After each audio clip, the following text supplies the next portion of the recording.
Good afternoon, everyone. I'm Patricia Cantimbuhan, a second-year Human Resource Development Management student with my fellow classmates Christine Angela Ignacio and Riza May Cabarlo. I'm here to conduct an interview about their experiences in floods.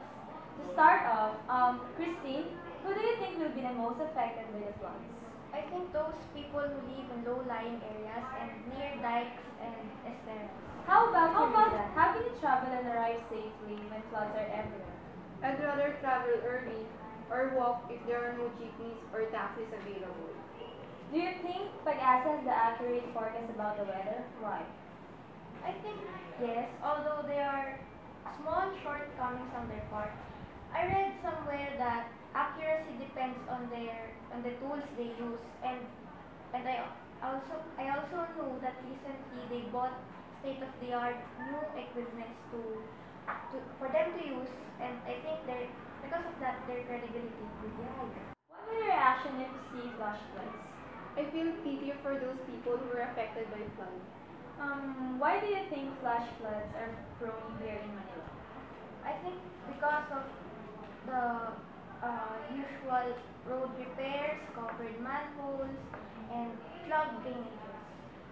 What did you observe during the heavy rains?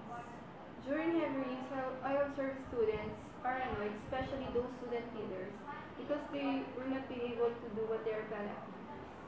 What do you think the major cause of flash floods?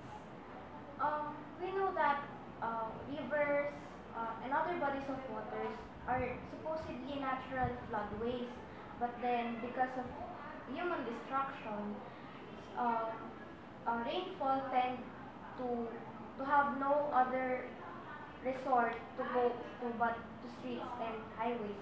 Can you relate some of your experiences in flash floods? Experience before to walk from here in FEU to our house, FEU to Maceda, then to Dapitan. Do you find it hard? Yeah, so hard. What are your thoughts about massive flash floods? Um, Flash floods is, I think, usual thing for us Filipinos.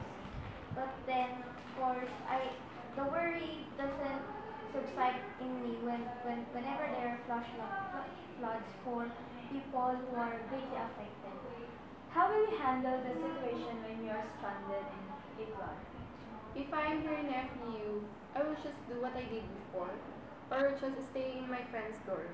Yeah, that's right. What are your preparations in this kind of calamity? Even though there are no precautions that there will be typhoons or possible flash floods, I always bring my umbrella and extra shirt, extra slippers with me whenever I go to school.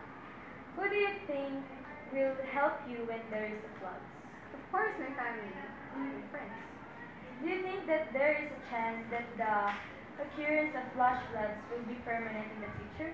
No, I don't think so. Do you think the school is responding early enough when it comes to suspension? I could base my answers to the recent suspensions that we had. I think yes, they were considerate enough. What do you think are the best solutions to prevent flash floods in Manila? In an urban zone like Manila, I think a regular cleaning of drainages would do.